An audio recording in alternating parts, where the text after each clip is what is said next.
નમસ્કાર દોસ્તો, સ્વાગત છે આપ સર્વનું તમારી પોતાની YouTube channel ocean coaching classes પર.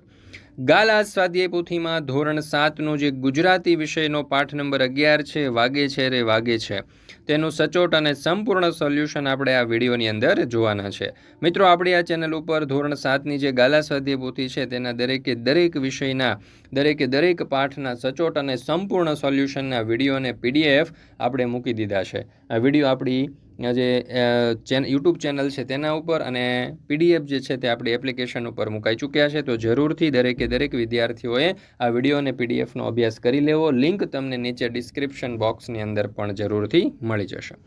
ચાલો દોસ્તો, તો શરૂ કરીએ ગાલા સ્વાધ્યાય પોથી ધોરણ 7 વિષય ગુજરાતી પાઠ નંબર 11 વાગે છે રે વાગે છે.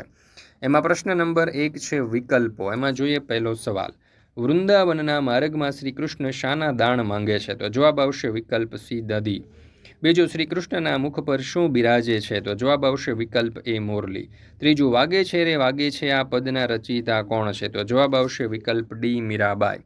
મિત્રો, ધોરણ 3થી 12ની કોઈ પણ પ્રકારની પીડીએફ અને પીપીટી જો તમારે જોઈતી હોય, જો તમે શિક્ષક મિત્રો છો, તમારે પ્રોજેક્ટર અથવા તો સ્માર્ટ બોર્ડ ઉપર તમે ભણાવો છો, તો આ પીપીટી તમને ભણાવવા માટે ખૂબ જ ઉપયોગી થશે. તમારો સમય પણ બચાવશે અને એટ્રેક્ટિવ રીતે, આકર્ષક રીતે તમે બાળકોને પ્રેઝન્ટ કરી શકશો. જેમ કે સ્વાધ્યાયન પોથીની સોલ્યુશન છે, સમજૂતી પ્લસ સ્વાધ્યાય છે, ગાલા સ્વાધ્યાય પોથી, પ્રોજેક્ટ પ્રવૃત્તિ, પ્રયોગ પોથી, ભૂગોળ પોથી, અંગ્રેજી ગ્રામર કે કોઈ પણ પ્રકારના સોલ્યુશનની પીડીએફો તમારે જોઈતી હોય એ તમને મળી જશે ઓશન કોચિંગ ક્લાસીસ પરથી. અને સાથે વોટ્સઅપ પર પીડીએફ જોઈતી હોય તો હવે વોટ્સઅપ પર પણ ઉપલબ્ધ છે. અને વોટ્સઅપ પર પીડીએફ મેળવવા માટે અત્યારે જ સંપર્ક કરો 7046222254 નંબર ઉપર. તો મિત્રો, જરૂરથી આપણી એપ્લિકેશન પણ છે એ ડાઉનલોડ કરી લેજો. એપ્લિકેશન ઉપરથી પણ તમને પીડીએફનો અભ્યાસ કરી શકશો. ત્યાર પછી છે પ્રશ્ન નંબર 2, કાઉન્સમાંથી યોગ્ય શબ્દ પસંદ કરી ખાલી જગ્યા પૂરો. એમાં પહેલું, વૃંદાવનમાં વાગતી મોરલીનો નાદ ખાલી જગ્યામાં ગાજે છે? તો જવાબ આવશે ગગન. બીજું, પીળા પિતાંબર ખાલી જગ્યા જામાં પીળો તે પટકો રાજે છે? તો જવાબ આવશે ઝરકસી. ત્રીજું, કાને તે ખાલી જગ્યા મસ્તકે મુગટ મુખ પર મોરલી શોભે છે? તો જવાબ આવશે કુંડળ.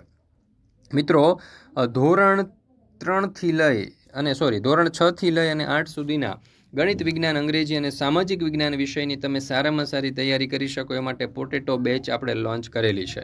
હવે આની અંદર ગણિત વિજ્ઞાન, અંગ્રેજી અને સામાજિક વિજ્ઞાન વિષયના દરેક પાઠ જે છે તમને શ્રેષ્ઠ શિક્ષકો દ્વારા સરસમાં સરસ રીતે સમજાવવામાં અને ભણાવવામાં આવશે. રેકોર્ડેડ વિડીયો છે, લાઉડ ડાઉટ સોલ્યુશન પણ છે, પીડીએફ પણ મળી જશે, એમસીક્યુ ટેસ્ટ પણ અવેલેબલ છે. પ્રથમ સત્રાંત અને દ્વિતીય સત્રાંત પરીક્ષાના પેપરની પણ અહીંયા તમને તૈયારી થઈ જશે. વોટ્સઅપ સપોર્ટ પણ મળી જવાનો છે અને 1 વર્ષની વેલિડિટી હોય છે. મિત્રો, તો જરૂરથી આ પોટેટો બેચની અંદર જોઈન્ટ થઈ જજો. પોટેટો બેચમાં જોડાવા માટે વધારે માહિતી જો તમારે જોઈતી હોય તો નંબર આપેલો છે 7046222254. આ નંબર ઉપર કોન્ટેક્ટ કરી, સંપર્ક કરી અને તમે વધારે માહિતી મેળવી શકો છો. અને આપણી એપ્લિકેશનનું નામ છે ઓશન કોચિંગ ક્લાસીસ. આ એપ્લિકેશન ઉપર તમે આખો કોર્સ જે છે તેનો સરળતાથી સારામાં સારી રીતે અભ્યાસ કરી શકો છો.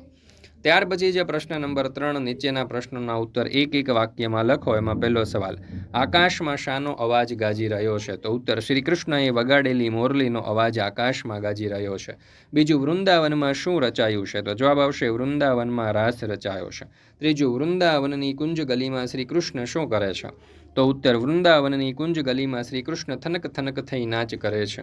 ચોથું, મીરાબાઈ કોના ગુણગાન ગાવાનું કહે છે? મીરાબાઈ ગિરધર શ્રી કૃષ્ણ પ્રભુના ગુણગાન ગાવાનું કહે છે. શ્રી કૃષ્ણના દર્શનથી શો લાભ થાય છે? શ્રી કૃષ્ણના દર્શનથી આપણા સર્વે દુઃખ ભાગે છે. ચોથું, નીચેના પ્રશ્નોના ઉત્તર 2-3 વાક્યમાં લખો. એમાં શ્રી કૃષ્ણ વૃંદાવનને રસ્તે જનાર પાસે શા માટે દાણ માંગે છે?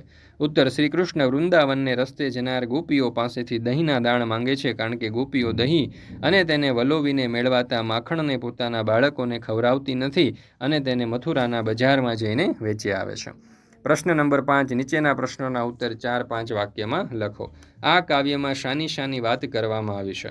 તો ઉત્તર, આ કાવ્યમાં વૃંદાવનમાં શ્રી કૃષ્ણે વગાડેલી વાંસળીનો અવાજ ગગનમાં ગાજે છે તેની, વૃંદાવનના માર્ગે જતા શ્રી કૃષ્ણ દહીંનો કર માંગે છે તેની, વૃંદાવનમાં રાસ રચાયો છે તેની, શ્રી કૃષ્ણએ પહેરેલી પિતાંબર ઝરકસી જામા અને પીળા પટકાની, શ્રી કૃષ્ણના કાનમાં કાનકુંડળ, મસ્તકે મુગટ અને મુખ પર મોરલી બિરાજે છે તેની, વૃંદાવનની કુંજ ગલીમાં શ્રી કૃષ્ણ થનક થનક થઈ નાચે છે તેની વાત કરવામાં આવી છે. ત્યાર પછી છે પ્રશ્ન નંબર 6, કાવ્યના આધારે વર્ણન કરો. એમાં પહેલું, વૃંદાવન. વૃંદાવન એટલે શ્રી કૃષ્ણની વિચરણ ભૂમિ. આ વંદરાવનમાં શ્રી કૃષ્ણ ભગવાને બાળલીલાઓ કરી હતી.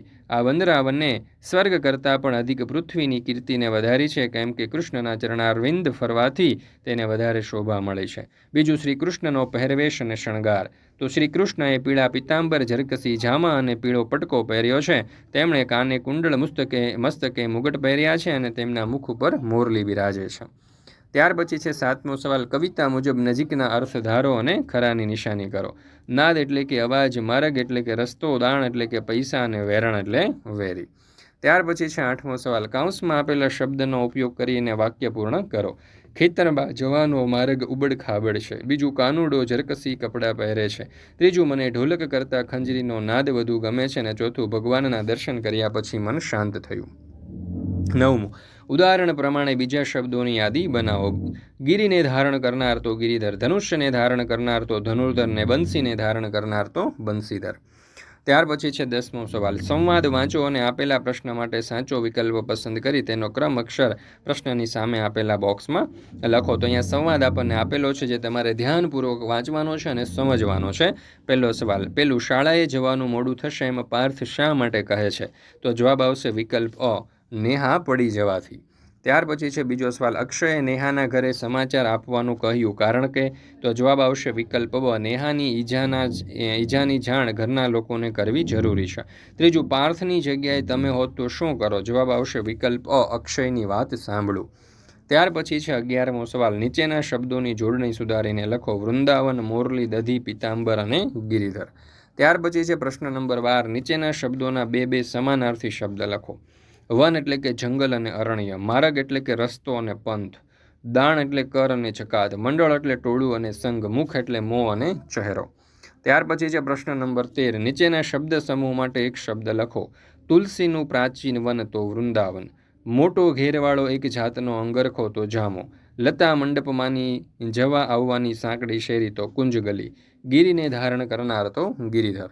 મિત્રો, ધોરણ 3 થી 12ની કોઈ પણ પ્રકારની પીડીએફ અને પીપીટી તમારે જોઈતી હોય, તમે વાલીઓ, વિદ્યાર્થીઓ કે શિક્ષક મિત્રો તમને ખૂબ જ ઉપયોગી થવાની છે. કોઈ પણ પ્રકારની અહીંયા લખી છે એના સિવાયની કોઈ જોઈતી હોય તો પણ તમને મળી જશે.